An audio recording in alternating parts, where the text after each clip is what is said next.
And now my conversation with Sal Capaccio of WGR in Buffalo. We were able to sat down with him earlier in the week and talk about last week's big win against the Packers, as well as this week's big game against the Jets. So let's talk about the Packers game. An emphatic 27-17 win for the Bills. So let's start with getting right into it and saying, like, who kind of impressed you most in that game? Aside from the usual contributors and guys like Josh Allen or Diggs, who kind of impressed you the most in that game? The D line overall, I think they're penetrating and they had a great penetration on passing downs. And although the Packers did run for a lot of yards, you could nitpick a lot of things about who's responsible for a lot of that stuff. But I think that they really caused Aaron Rodgers to have to hurry some throws. They were only credited with 2 official quarterback hurries. I think it was Jordan Phillips with one, maybe Ed Oliver with the other. But I think they were really harassing Rodgers, and Rodgers had to get rid of it very quickly throughout the night. I thought they played a really good game overall.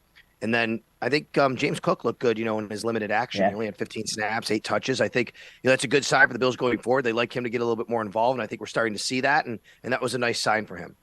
Yeah, so you kind of led into 2 of my next kind of points. So I was thinking about the run defense, and only gave up 17 points, but did give up a ton of yards on the ground. Do you think that's a point of concern for the Bills defense? I know where Leslie Frazier kind of talked about how, only worried about letting up points, but do you think it's kind of a concern to let up a lot of rushing yards?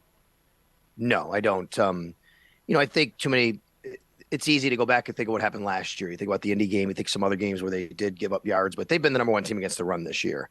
Now, part of that is teams have to throw against them to come back in the game. And quite frankly, I think the Packers should have done that. So, right. The Bills actually were, in a kind of sort of way, giving up the run yards to allow them to, hey, you want to run the clock? Go ahead and run the clock. I think if this was a tight game, the Bills would have brought an extra guy in the box, and then maybe, we'd say, okay, well, they controlled the game when the Bills didn't want them to control the game. I don't think the Bills cared really they were running the ball per se. You don't want to give up those yards, as Leslie said. It's about points. I don't think it's concerning. You do have a couple of teams coming up here, Minnesota in a couple of weeks with Dalvin Cook, and then, of course, the Browns. They run the ball really well. They're going to have to be better against the run. There's no doubt. I'm not saying it's something that, just brush it off. But I think in this particular game, the way it was, the game script, the fourth quarter, I wouldn't be concerned with what was going on there too much. Yeah, I agree totally, Sal. And going back to that James Cook point now, do you think, like, Devin Singletary obviously ran the ball pretty well in that game too in the beginning, but then, like you said, James Cook came in later and ran the ball and even caught a long pass. Do you think that Devin will be the kind of the bell cow per se for the rest of the season, or do you think that James Cook will take that role from him?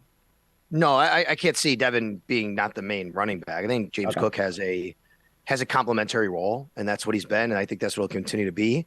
If he can show that, hey, when he touches the ball, things happen, then you kind of he's going to force your hand to give him the ball a little bit more. Plus, he's got to make sure he doesn't put it on the ground. We saw that a little bit, but I think the way the Bills have, operated with Devin Singletary in their past, way that they've kind of handled him last year towards the end of the year, especially, and then into this year, tells you all you need to know about the fact that they trust him implicitly, I think, to be that guy. I'm not so sure the team would trust James Cook in that role right now. It's a big role for a guy to, walk into, especially with putting the ball on the ground. He's only in his first year, but no, I don't see any way that James Cook takes over the lead role, so to speak, of Devin Singletary. Right. I mean, coming especially from a rookie, definitely acclimating to the kind of the NFL schedule and some different that, playing at Georgia, he's a semi-pro college there, but definitely a change for the rookie. But are you concerned at all with the Bills' second half? Josh Allen throwing those 2 interceptions, that one backbreaker in the red zone area. Do you think that's anywhere that they can are obviously going to have to look at, but is there any sort of concern for the Bills' offense? No, he's Josh Allen. Okay. I mean, right. Yeah, I agree 100%. I mean, things happen, right? Aaron Rodgers, he throws interceptions sometimes. Right. Uncharacteristic of Josh to throw the pick down in the red zone. He doesn't normally do that. He threw a bad pass. I think they're trying to force the issue a little bit there. The first one that happens, that was just a bad throw. I think the second one was a bad decision. That's the way I'd like to put it. But of course, I'm not going to be concerned with, a guy who's probably going to be the league MVP right now because he had a couple bad passes in the fourth quarter. For sure. It's interesting to me what made him think that he maybe, I don't know if pushing it or forcing it is the right terminology there, but why he needed to do that is certainly a questioning decision, but definitely moving on from it, I think, would be the right way to go. Yeah. Look, I think Sunday night's game was a little bit different too. All the jawing that was going on, guys were getting a little bit, they wanted to get after it. I think maybe you saw a little bit of Josh trying to force the issue to try and, beat Jair Alexander and get the ball to Stephon Diggs. And those are things I think you have to clean up and, see the forest through the trees sometimes, but they're competitive athletes. And, luckily it was a game in which those things didn't really wind up hurting them, obviously, in the end. Right. So you being down there on the sideline for the games, are you noticing a ton of different stuff going on, and whether it be, promotional stuff at the game or even the crowd in general compared to the last few years? I know it's kind of a layup question, but I just wanted to know how cool it is being down on the field. Well, 2 years ago there were no fans, right? So Right, obviously, and that's changed a lot. But compared to even last year, I would say, just compared. This is my 9th year on the sidelines, Right. Bills Mafia has always been great, even when team wasn't good. I remember games going, what, just super loud.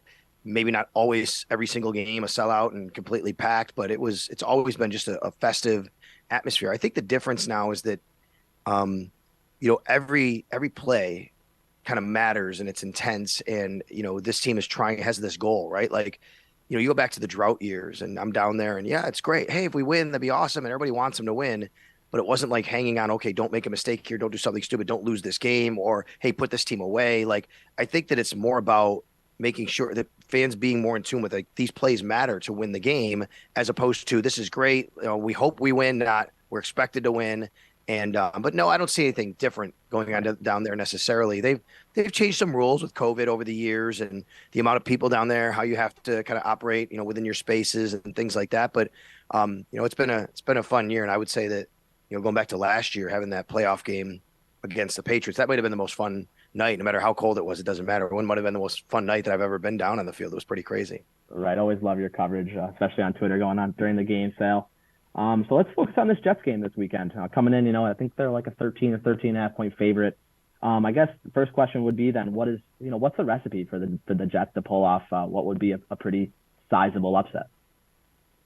Yeah, the path to victory has to be one, I think, that has to be really adhered to for them, and they can't make mistakes. And I think that path has to include kind of what the Packers tried to do last week but weren't able to, which is run the ball. The difference is the Jets don't have Breece Hall even now, unfortunately for them. He's hurt. He's out for the year. They also don't have Aaron Jones, right? They have James Robinson, who they traded for. It's a nice running back pickup for them, but, they're going to struggle to run the ball like I think the Packers did, especially. But, they'll try, though, and, the Bills can't give that to them. And who knows?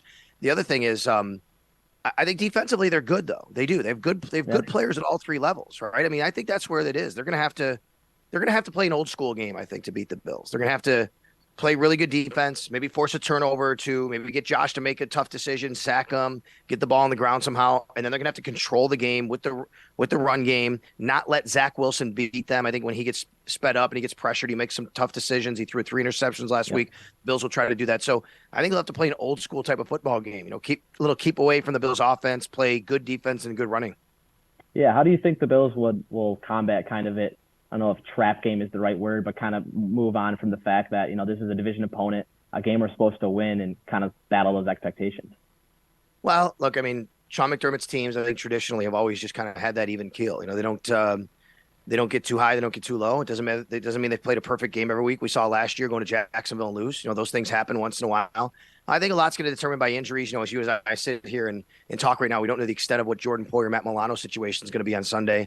They're both injured right now, and those things matter. These guys are going to have to step up. I think they have a very good roster, but we've seen safety step up. We've seen linebackers step up. If that's the case, they're going to have to do that as well. But the Bills know every single game they have a target on their back. They've managed these expectations. They've been double-digit favorites pretty much in every game almost all season long, and that's going to continue. They're going to be favored in every game. They're not going to be an underdog in any game the rest of the year unless they rest their starters towards the end of the year for a game. So they know that, and I don't think it matters to them. They have their goal at the end of the year in mind to win a Super Bowl, and they know to do that they're going to have to and really want to play at home in the playoffs. Yes, for sure. And, without Poyer and Milano, it could be tough, but I heard reports that they're going to reactivate TreDavious White. I didn't see if he could possibly play on Sunday. He looks like he won't, though, right? I'm not sure if they've made a designation, right? We don't know if he'll play on Sunday. He will be on the active roster, and then they will determine that. My suspicion is we won't know that until maybe Saturday or even Sunday morning, maybe. I don't know. I mean, he'll be eligible to play. Sean McDermott said they're activating him, so he'll be eligible to play. But so he'll be on the 53 active roster, but he might just be a healthy scratch. They might just say, look, we're not going to put you out there. Let's remember that MetLife turf has been known to be not the best. So, they might want to hold him out of that game specifically for the turf, but he is eligible to play and he very well might be out there. Right. For sure. I I would kind of lean to what you said there, kind of leave him out one more week, and they've shown that there's not a lot of hurry to get him back on the field. So, for our gamblers out there, though, we got to talk about the spread, right? What are our thoughts on if they can pull off that 2-touchdown cover? Well, they certainly can. We've Right. seen it every. If they I mean, will, yeah. last week they were 10.5, right? I mean, and they won by 10. So they maybe Josh doesn't throw the interception at the goal line, they probably cover. They kick the field goal, they wind up covering that. If the Packers, it's funny how these things go. If the Packers wind up kicking their field goal, suddenly, the Bills won a 1-score game, right? I mean, like how those things change, like that people think about the ebb and flows of these games. So for sure, I mean, they can. It's it's going to be, like I said, maybe a lower scoring game. At least I think the Jets would like to keep it that way. And if they can, that'll favor the Jets to try and cover the spread. A lower scoring game means a bigger spread would be in their favor. But I mean, I think that every time we see the Bills go out there, we have on our station, WGR, we have, bettors out there that come on from BetQL and Joe Ostrowski. And he said a couple of months ago, or maybe a month ago, he said, we can't make the line high enough sometimes for bets not to go on the Bills. I mean, it's just because they blow teams out when they win. And, we've seen that a lot this year. Yeah. All right, Sal, I really appreciate you taking the time to meet with me. So the Extra Point Show live on WGR Monday through Friday, 10 to 12?